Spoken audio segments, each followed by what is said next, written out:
Known for its diverse architecture, from the classic Flemish Renaissance style of City Hall to the Pfister Hotel's Romanesque revival. Not to be overlooked, however, are many examples of a design distinguished by its raw, crude, and intimidating appearance.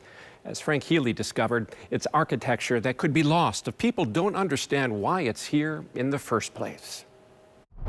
Simple volumes, exposed materials, exposed concrete, exposed brick, exposed steel, lots of glass, a lot more area. We also see a lot of rigor, rationale brought to these buildings. So you see grids, you see the window layouts are in grids, the building plans are in grids. The ceiling, as we're seeing in here, is a grid. Inside the Milwaukee County War Memorial, Alex Timmer, UW-Milwaukee School of Architecture and Urban Planning Assistant Director, describes the features of the most famous example of brutalist architecture in the city. Not everyone is in love with it. The classic critique of brutalist architecture is that it is cold and soulless.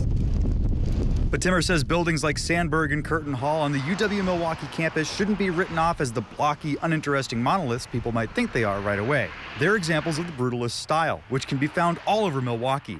Buildings often from the 50s, 60s, and 70s, when brutalism exploded in popularity thanks to the development of steel beams and concrete that enabled architects to build big and fast. Rainer Banham, who's an architectural critic, wrote that essentially brutalist architecture has three characteristics: a sort of legibility of plan in its form. The second is the sort of exposing of structure. And the last is the sort of honest use or exposing of materials like raw concrete, like we're seeing in this space here. It's easy to see why many people prefer the neo-Renaissance style of the public library here rather than its brutalist neighbor, 735 West Milwaukee. But buildings like these do have their fans. Banks, civic buildings. Matt Amon is the treasurer of the Wisconsin chapter of Doko Momo, a nationwide group advocating for and documenting modernist architecture from the last century, including brutalism, which Timmer says is part of a larger modernist movement.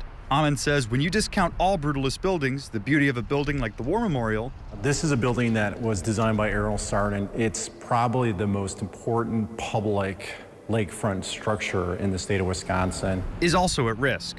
Timmer says well-known buildings across Milwaukee in the brutalist style are important to the city's identity, such as the police administration building and the post office on St. Paul Avenue. The brutalist style communicating the power held within. Their monumentality, the sort of scale, their scope, they're sort of towering over things. And so that's another reason you see them on these administrative buildings.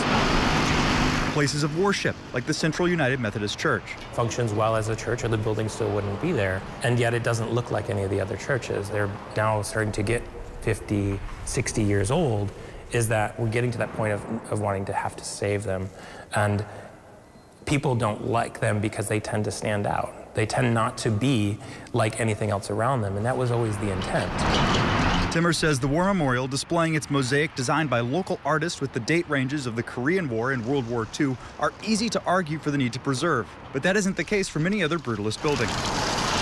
For example, where it isn't necessarily like a super notable cultural building, and yet it is a unique type of architecture, a unique type of construction, and a representation of a particular time in history. A history people like Amon say is already being inadvertently chipped away at, like the very visible cell towers on the War Memorial, something he says other architectural highlights in the city, like the Art Museum and Library, are spared. We would imagine that the architect there would be opposed to any sort of cell phone towers on their structure. Same thing here. Timmer says it's time for discussion about the future of these structures, because these buildings made of concrete, steel, and glass, and designed to stand out, were also made to be durable and useful to people who interact with them for generations to come. And when you get rid of a piece of history, you can't just get it back. Saving these buildings, it really is going to require literally just restoration and sort of maintenance, and also creative rethinking of what we can do in those spaces. If we just tear them down, defeats the purpose of why we built them in the first place.